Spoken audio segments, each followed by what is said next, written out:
وأشهد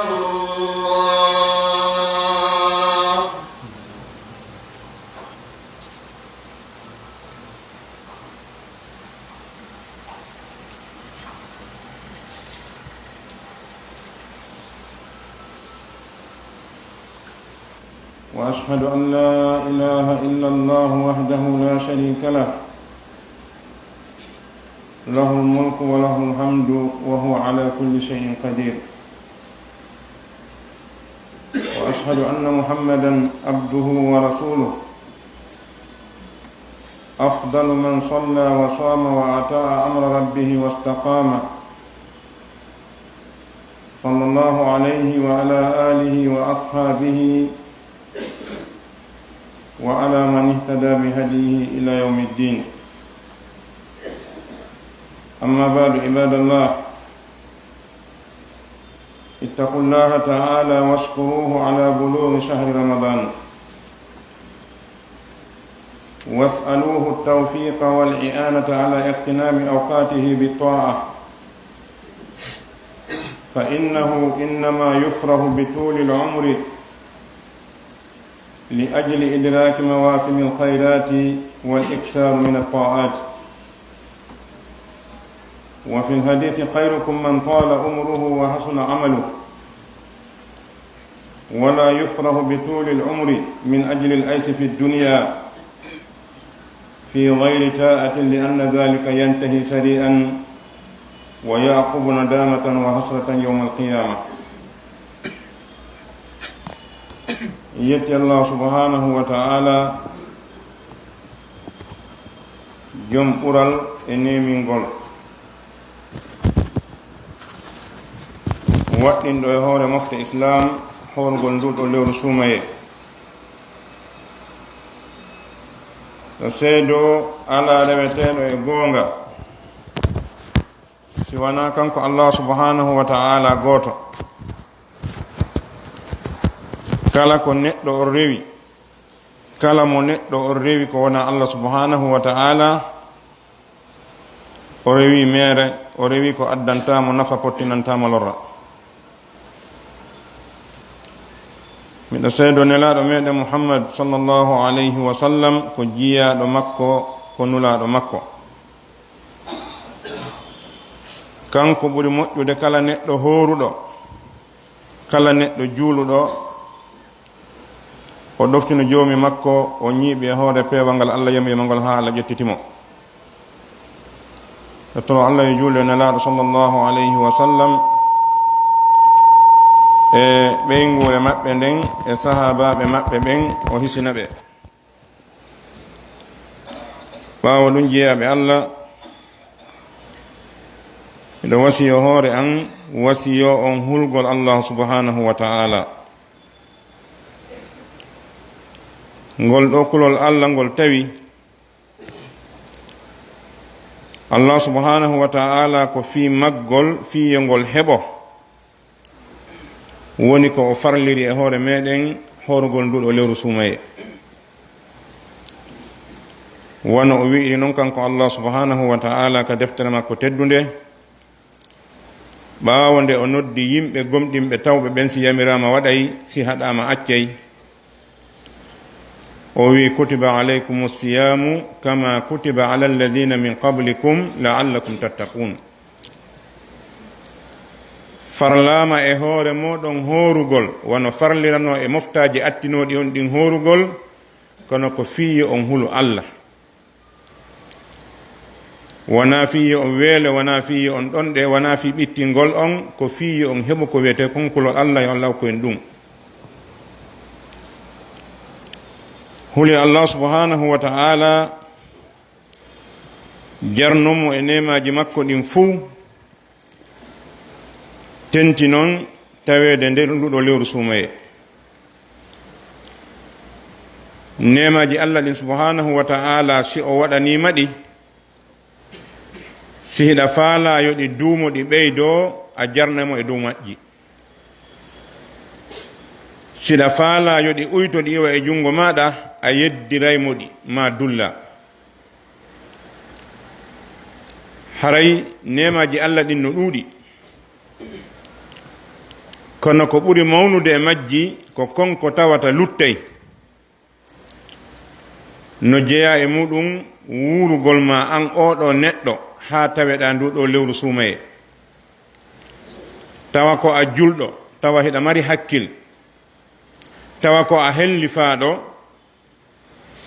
amara ko haɗayma horugol tawa kadi hiɗa anni horugol ngol ɗiɗo fuu siwana allah bagoro maɗe waɗa wataɗe waɗande hoore maɗa idan ɗum ɗo no hollema allah wedditaki fiima o yejjitama o accirama kadi hoore maɗa tawnugol ma nduɗo lewru suumaye ko nema mo hanuɗa yettude allah subhanahu wa ta'ala e muɗum nema mo hanuɗa kontude a heɓi moƴƴereji ɗin fof haysa heɓali hay hunde ko wona ɗum ɗo si allah tawnima ɗum ɗo a konti hoorema neɗɗo mo allah yiɗa a julɗo haray a famali dina ma kan idan jarni allah subhanahu wa ta'ala ko o tawni en kon nduɗo lewru jarnugol mo ngol no wona wigol tun allah a jarama ko daragol waɗa e mayru ko wima yo waɗu ya waɗu kon embere taƙama on acca e mayru ko haɗuma kon si a waɗi ɗum haɗa a jarnimo a holliɗa welti ko tawaɗa ko toroɗomo kanko allah subhanahu wa ta'ala tawfiq hawrin dineede e waɗugol dewe tawa ko yamiraɗe waɗa dewe ɗen kada yamira ɗon waɗira dewe ɗen no ɗe yamirira non tawa ko fi allah waɗɗaɗe jokkane laaɗo sallllahu alayhi wa sallam e muɗum so hawri e ɗum ɗo hara heɓi ko wiyete kon tawfiq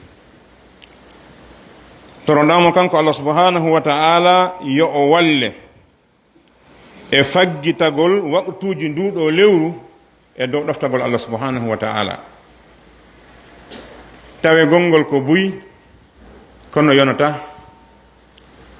ko waɗi no woodi tawaɓe lewru ndun hara heɓe ñallirde ɓe ɗon ɗe ɓe weele kono haray ko ɗaɓɓa e mayru kon ɓe ala e ɗaɓɓude ko waɗi si onti waɗali ko yamira kon no wira noon o accali ko haɗa kon o jokki tum beleɗe makko ɗen o ñembitu yimɓe ɓe ɓayno waɗede harana e dewal o woni nelaɗo sallllahu alayhi wa sallam ɓe maaki heewi horuɗo tawa o mara e korka makko kan si wona heege e ɗon ka allah dande jeeyede e ɓen heewi dariɗo jemma juuli o mara e daragol makko ngol jemma si wona ngorde e ronkere honɗum fawata neɗɗo on ɗum ko gollugol tawa anda ko honɗum woni e gollude anda ko fi honɗum woni e gollande haray neɗɗo on antun fi hiɗa mari gandal a wawata wadde ɗi ɗoftareji si allah wallalima tan andi no jeeya e wasiyeji nelaɗo sallllahu alayhi wa sallam ɗe ɓe wasiyino oɗo sahabajo maɓɓe Muaz simi yejjitali ɓe maaki si a accu batte kala julde tawagol allah allahumma ainni ala sukrika wa dhikrika wa husni ibadatik wongol ma yettowo allah jarnowo allah jantotoɗo allah moƴƴirewirowo allah no moƴƴiri an tun e gandal maɗa ngal tun a wata wadde ɗum si allah wallalima idan toro allah subhanahu wa ta'ala yo o walle e faggitagol moƴƴere e nder nduɗo lewru ettoɗa kadi no faggitora anden haray ko weltorte juutugol gurdan ko fi taweede siga ɗiɗo sa'iji neɗɗo so tawi gurdam makko ɗan ko yiɗugol tawegol siga ɗi sa'iji ɗo o faggito moƴƴere ko naɓora yawmal qiyama ko ɗum woni ko faalira wuulugol ko ɗum woni ko woni etade fi yo o wuuru haray no yalanamo yo wuuru so tawi si suumaye yawti hiɗa yeli tawtede suumaye kadi fiye a gollugolle moƴƴi heɓatode suuma heɓade si hajju yawti hiɗa yeli ɗum kadi yo tawte fiya wat ɗum si a tawama fana hiɗa yeli yo alansara tawe kadi fiya a juulu tawi gurdam maɗan ko hakkude moƴƴereji won yeliɗa iwgol e nde moƴƴere ɗo yeloɗa kadi wurgol ha ndeɗa arta waɗa hara gurdam maɗa no yettini ko ɗum ɗo daɓɓete wurgol e muɗum. Neɗɗo ko yeloto wurgol ko siga ɗum ɗo tawa a yalti e moƴƴere hiɗa yeli ara e nde ɓaawo ɗon nden kadi yo tawe fiya waɗu nde.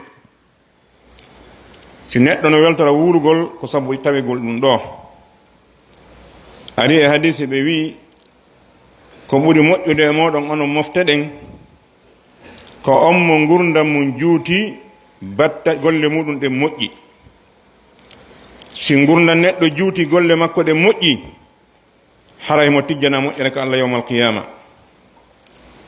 Weltortaake juutugol gurdam fiituyo neɗɗo o wuuru, fiituyo muɓo piiji aduna, fiituyo sappodiri e kolliwe ko kaari ni ono mari ɗum ɗo e ɗum ɗo, mo waɗi ɗum ɗo e ɗum ɗo, mo sufori ɗum ɗo e ɗum ɗo, na ɗum ɗaɓɓa e wurugol. Ko waɗi ɗum ɗon ko yaawa ɗum lannude, si lanni tawi alhaali neɗɗo on ko no wayi ko artata ɓaawo mum ko ninse e perdi ñande ngal dadi Allah dandu en. Ibadallah, wa inna min a'zami ma yamurru fi umuri al-mu'min idraku mawasim al-khayr allati min a'zamiha shahru ramadan al-mubarak fa innahu a'zamu kasbin fi hayati al-mu'min. وفي الحديث الثلاثة الذين استشهد منهم اثنان وبقي الثالث بعدهما ومات على فراشه فرؤي سابقا لهما في الجنة فتعجب الناس من ذلك فقال رسول الله صلى الله عليه وسلم أليس عاث بعدهما وصلى كذا وكذا وأدرك شهر رمضان فصامه والذي نفسي بيده إن بينهم كما بين السماء والأرض. فاحمدوا الله أيها المسلمون على بلوغ هذا الشهر وأقصروا فيه من فعل الطاعات واكتساب الحسنات. jeyaɓe Allah anden harayno jeeya e ko ɓuri mawnude ko feƴƴata e gurdam neɗɗo gomɗinɗo Allah taweede ɗi sa'iji moƴƴere ɗo. No jeeya e ko ɓuri e mawnude majji kadi nduɗo lewru suuma e waɗandu barki. Nduɗo no jeeya e ko ɓuri mawnude ka neɗɗo faggitoto moƴƴere. Ari e maako nelaɗo sallllahu alayhi wa sallam qissa sangataɓe tato wuuridunoɓe ka islam wondi ton. ɗiɗoɓe ɓen yahi jihaadi ɓe wara tammo on hedditi ka suudu ɓaawo maɓɓe duuɓi. On nawni o feƴƴini ka suudu makko. Gooto e jama julɓe yi'i wondema on ɗon o yi'i e ɗaygol makko, wondema o sakkitiɗo mayde mayɗo ka suudu muɗum o ado yikke ɓe mayɓe ka jihaadi naatugol aljanna. ɓaawo o fillike koyɗol makko ngol, yimɓe ɓen haawi konko waɗi ɗon ko honno mayɗo e jihaadi, ko tawata ko ɗum ko ɗum ɗo woni zurwatu sanamil islam. Ka islam si yahi ha hewti ɗon ala ko woni sengo dow ton ƴettugol wonki maɗa kin jonna rabbu samawati wal ardi on, ala goɗɗum go ko waɗa ko ɓuri ɗum ɗon, ko heddi kon fof ko sengolemo wontiri. Idan si tawi woni yahuɗo waɗi jihaadi maayi ton fi Allah, waaliɗo ko danki mum maayi attoyke mo ko aljanna, kala julɗo wowlanaɗo ɗum o hawoto. Idan ko ɗum wati ɓe haawi. ɓaynelaaɗo sallllahu alayhi wa sallama humpitike ɗum, ɓe landi ɓe haawiɓe ɗum ene o wuurituɗo ɓaawo ɓeeɗo, o juulaali julɗe ɗum ɗo e ɗum ɗo, e o hooraali suuma e ɓaawo maɓɓe. ɓey ɗum waɗi nelaaɗo maaki ɓural no hakkunde maɓɓe wano leydi e kammo woɗɗodiri. bimana oɗo wuurituɗo ɓaawo o juuli julɗe heewuɗe, o hoori suumaye, o heɓi ɗin baraji ɗon, o heɓi moƴƴere e nder gurdam makko ɗan ko ɗan juuti kon, ko feƴƴi ko ɓeeɗa heɓi kon. idan ɗum ɗon holla en honɗum wondema haray neɗɗo on si Allah tawnimo nduɗo lewru suumaye, himo hani weltanade Allah subhanahu wa ta'ala. O weltanta ko Allah si wona ko tawi kon o heɓay baraji ɗin ɗi tawi ɗi wono yey sabu o daɗa yite o nata aljanna. ko waɗi si neɗɗo daɗi yiite o naati aljanna haray ko o huli kon fuu o daɗi, ko o faala kon fuu haray o heɓi. faman zuhriha ani nnari wa udkhila aljanna faqad faza. kala woɗɗinaɗo yiite naada aljanna haray o mali. ko wiyete malore kon ko ɗum ɗo, Allah hokku en ɗum. kala ko neɗɗo heɓi si o heɓali ɗum ɗo ko perduɗo. idan weltani Allah subhanahu wa ta'ala jarno mo e hoore mum ɗo hebbine e nder nduɗo lewru suumaye gollugol ɗoftareji. se wi hebbingol gollugol ɗoftare wona sincugol ko alano ka diina golla. bal goto kala meɗen no andi hoore muɗum, no andi wakkilare muɗum nde. ko ya eto ko accuɗa ala e wadde kon wakkiloɗa waɗa, ko tawata kon keraka waɗa haka hattanɗa ɗon. no woodi dewe ɗe wi'aka ko 5 waɗete, wi'aka ko 10, wi'aka ko 9. no jeeya e ɗum ɗiɗo naafiloji julde ɗi tawata ɗi jogodira e hay hunde, a naafay haka faalaɗa o. hebbingol ma ɗum ɗo no jeeya e hebbingol ɗoftare. awa haysi a heɓata ɗum naafiloji bete awa jogodirɗi ɗin e waktuji ɗin 5. ɗiɗo sona no rawatib ta a ronkuɗi e sabbordu suumaye, ronkadi kadi e suumaye. si tawi gila go'o sabbordu suumaye sa salmini fana a dogay tu yaha, a jantata ko inde Allah, a ruƴƴata ɓaawo muɗum, awa ɗo ka suumaye ɗo walli on doloke ɗum fiw. oytu faale ma adna ɗen,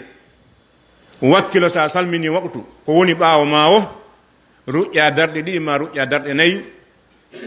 bal ruƴƴu ko ari kon e nden julde ɗon ko ruƴƴete ɓaawo mayre kon. jantoɗa jantoreji arɗi ɗon ɗin, sa heɓata ɓuri ɗum ɗon bete ɗum ɗon heɓu. ko waɗi hari a alano heɓude ɗum. si a heɓi ɗum ɗon a kontete a ɓeydi wakkilare, a acci ko wonnoɗa tawno ala e wadde. si innama ɓeydugol wakkilagol ka diina wona waɗugol ka diina ko ala ton. deftere Allah nden no waali, nden andi buy e meɗen memi ndewo e suumaye. idan si tawi woni a memi ndewo e suumaye, awa e suumaye kam memude bete. jangude si a ronki jangugol ngol jentonde, jentiɗo ne kadi heɓe baraji. kono wata a wonu a jangata, a jantata ko, a jantata ko, an hiɗa jooɗi puynan kadi e hoore o suumaye ɗo. sigano woɓɓe wayi ko maapi kono ñallal ngal lannira, wona no heɓira baraji de. woɓɓe si weeti ko maapiniɓe ko honno ñallal ngal lannirta, wona ko honno ɓe heɓirta baraji, wona si ɓe heɓe baraji bu e ngal ñallal ɗo, na ɗum maapiniɓe. idan wata a jeeye ɓe yimɓe a neɗɗo julɗo. hebbin faggitagol moƴƴere e nder nduɗo lewru ɗum ɗo no faymaka Allah subhanahu wa ta'ala. dewe ɗen nelaɗo sallallahu alaihi wasallam ɓanginani en wondema ko subhanahu wa ta'ala waɗiri tanwi'ul ibada. dewe ɗen ko noneji ko fiya a wonu gurdam maɗan fof koye dewal. sabu no jeeya eno wonki neɗɗo moƴƴinira noon ki yiɗa hunde wotere ko nde weli wo. jonno wonki kin si a gollodirali e makki e none makki on haɓay. si a juuli haaki haaɓi juulugol, ƴettu janga. siki haaɓi ɗum janto Allah, siki haaɓi ɗum yaltu yaha wowlana yimɓe ɓen ko moƴƴi, ma waɗanaɓe ko moƴƴi, ma dandaɓe bone. moƴƴere nden no sakiti e nokkeli ɗin fof moƴƴereji ɗin no ɗuuɗi. idan naya wi wonki makin ko hunde wotere tun tew no weli ha kono sa ñammini ɗum ñande wo ki lanatoma joni kaccu. ɗum ko jikku wonki kinno ki yiɗa hunde wotere. idan ka dewe kadi ko ɗum ko ɗo rabbu samawati wal ardi on o sarɗini o waɗi dewe ɗen noneji. sa ronki ngalɗa ƴettu ngalɗa, kono wata won ala e dewal. واعلموا أن هناك مفترات معنوية فيجب عليكم معرفتها واجتنابها،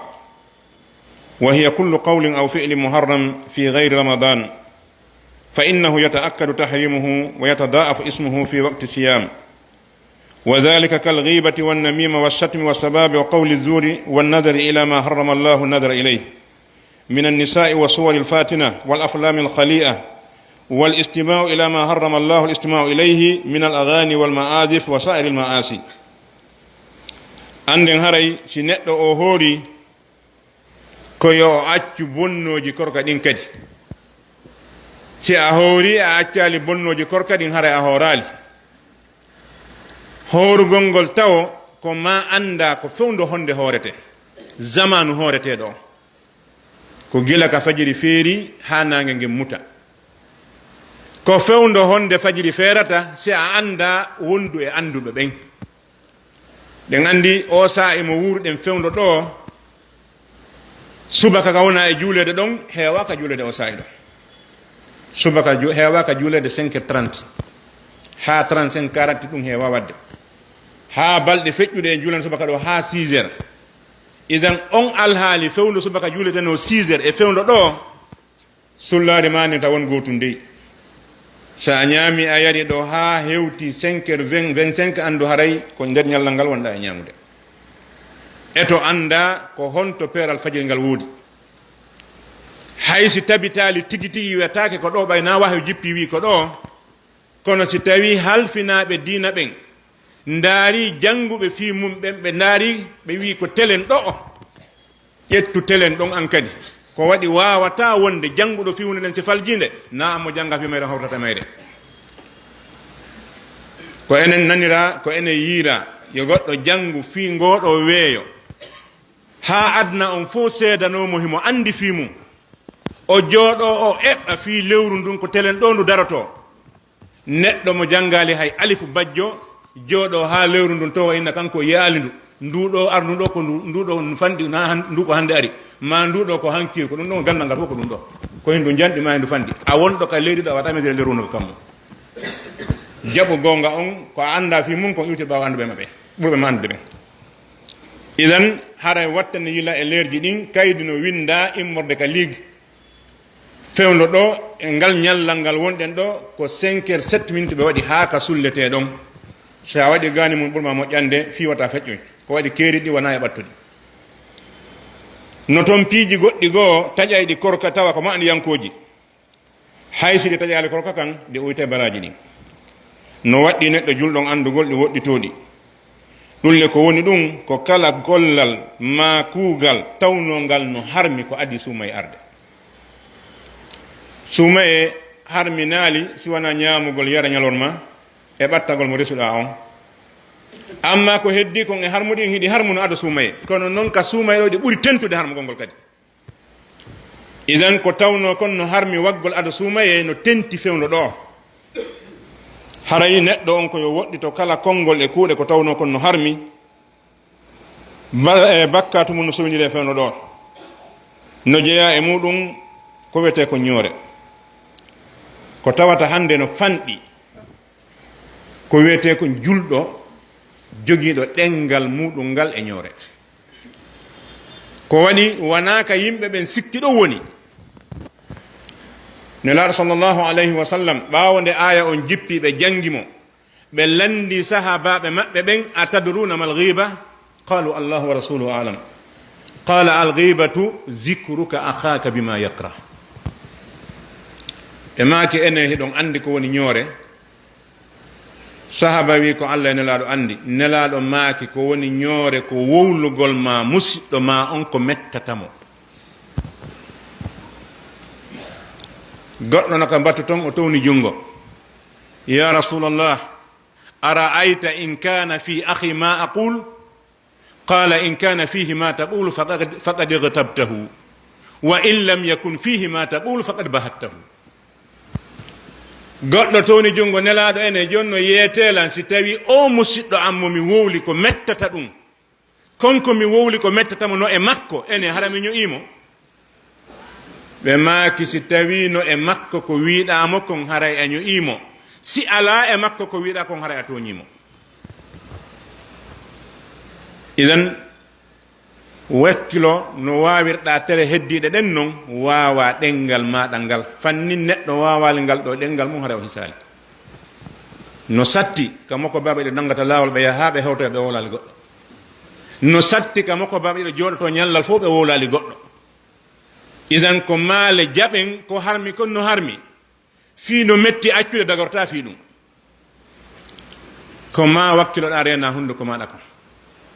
annila sallallahu alayhi wa sallam ñande go ɓe tolodi e sonnajo maɓɓe o nene aisha radiallahu anha himɓe yewta aisha naadori konngol nder ton ngol ɗuuɗa o wowli fi sonnajo nelaɗo goɗɗo goo o sifi wondema on no raɓɓiɗi o innali himo wujja o innali himo jeena ko wi on no raɓɓiɗi ko o faala ko townugol hoore makko hollugol awa oɗa no uyti seeɗa nelaɗo accali o gayniti ɓe maakila qad ɓulti kalimatan law muzzijat bima il bahre la mazzajatuhu a wowliɗo konngol si ngol bone maggol jillama e ndiyam maayo ngon bonnayɗa luɓɓina ɗan ko wi kon sina makko no raɓɓiɗi ɗum ɗo fuu idan ndaren hoore men siko ni waɗen hakkundeji meɗen jonde me weeli wotuma ñamuɗen tewu ɗimmo meɗen pelletle alqur'ana ko yeeti en kon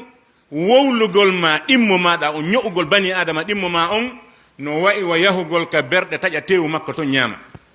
kala moko bamo yiɗe no yalti berɗe ɗo haysi ko télévision yaltina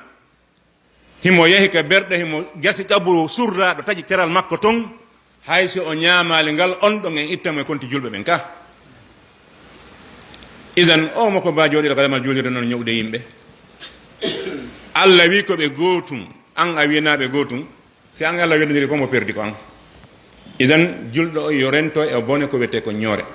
boneji ɗin fof ko ɓuri hulɓinade ko ɗi boneji ɗi tawi wiya ɓen ko moko ba waɗe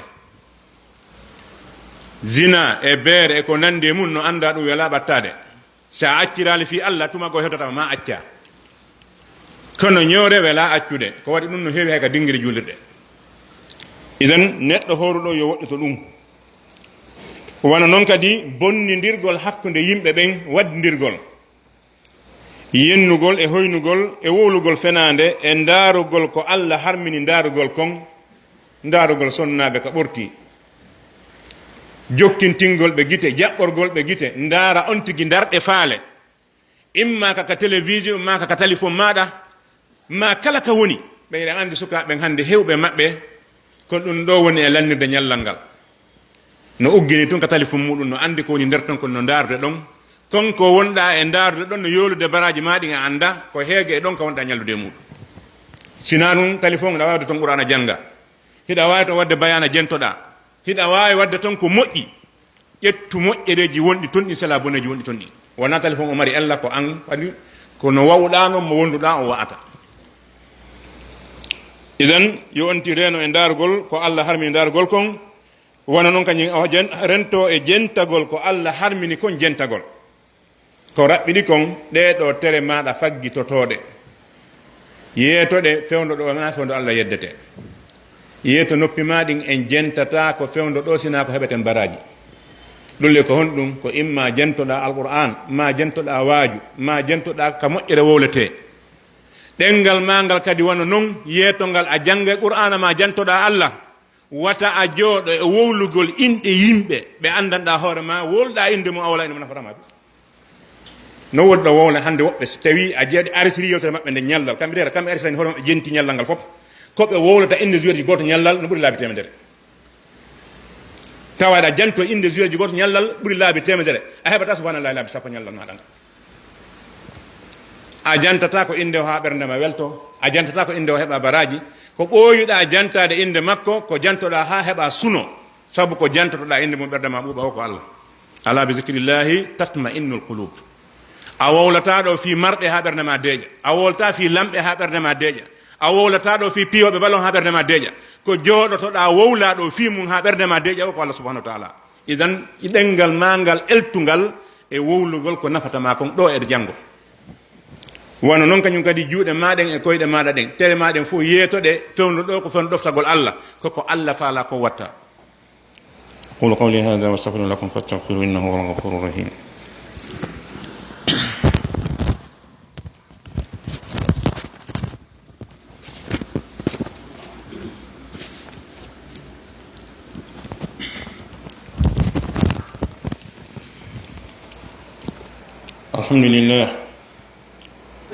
الحمد لله الذي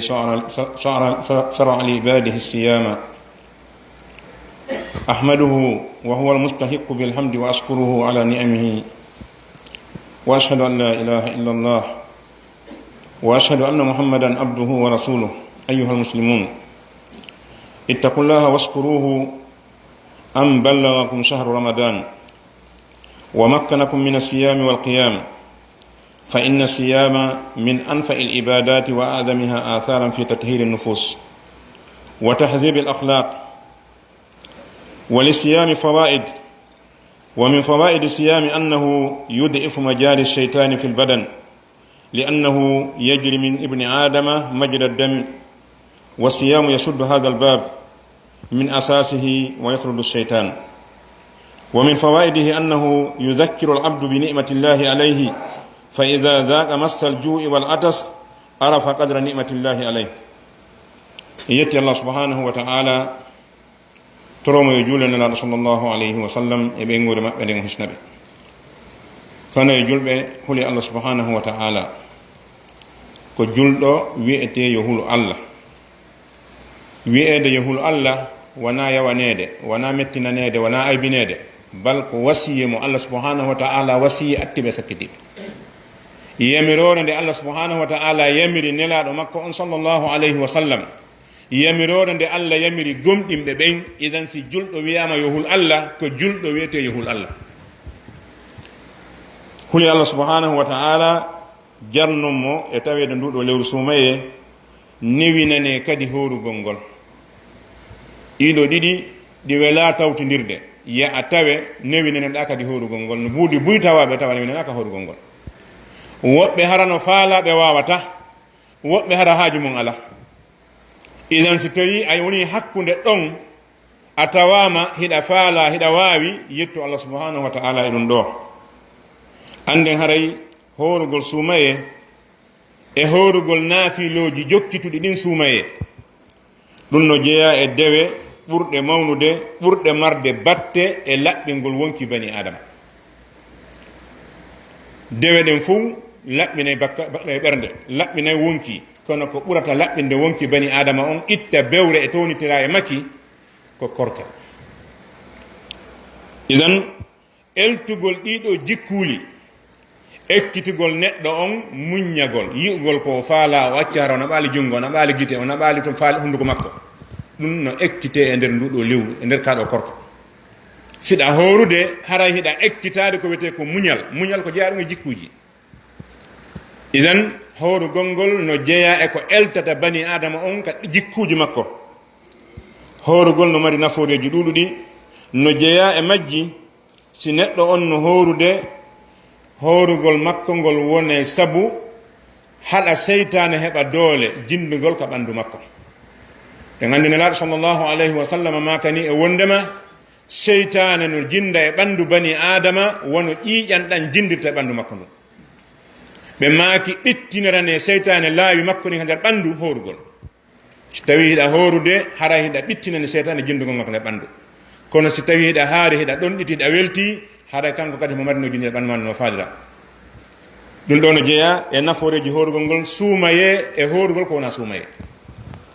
no jeeya e nafooreji korka kan, horugol ngol andintinay neɗɗo on nema Allah on subhanahu wa ta'ala e hoore makko. a andi haarande ko nema wo si a weelama. idan si tawi a ala e weelede hitande ndin fuu, a andanta weelaɗo, a andata kadi hiɗa e nema. kono si a weelama a andita jaka yo Allah no moƴƴi e maɗa, jaka ngol haarugol ko nafoore. tuma nde fokkitoɗa waɗugol golle ma, fokkitoɗa yahugol nokku, tawa yahugol ngol ko kara han, ka ƴawaynoɗa dow tawa no satti, kala ko ƴettata tawa no newi, nden ñande sa tawa ƴettani satti, jaka yo haarande nde no jogii nafoore. a anda e wondema Allah subhanahu wa ta'ala no nemima ya yettuma hoore nema o. si heege memima a anda e on tuma oɗo nema Allah subhanahu wa ta'ala wonɗo e korka. ɗum ɗo no jeeya e nafooreji horugol ngol, harna baraji kam to nder ton ko no jeeya e muɗum. nafooreji ɗin e horugol ngol no walla e uytugol mawnintinare e townitagol e hoore yimɓe ɓen. neɗɗo si haari tawi o heewa yahude yeeso goɗɗo sooɗo holla mo haaju, o beway. innal insana la yatgha an ra'ahu istaghna. si neɗɗo weeti tawi a ɗon a miijotatako ko honto mi yiyata hande fikkum haajum an ɗo, ko aroɓe hollema haaju woodi ko faalaɗa o harayɗa andi ka yahata heɓa no newnima kadi heɓugol sa wattaniɗa ɓeɓata ɗum ko allah subahana taala wi ɗum neɗɗo on o beway so yii hoore makko himo gaynani hoore makko istagna bi mana o ala haaje goto kono so tawi woni a hooyi a heɓay hakkil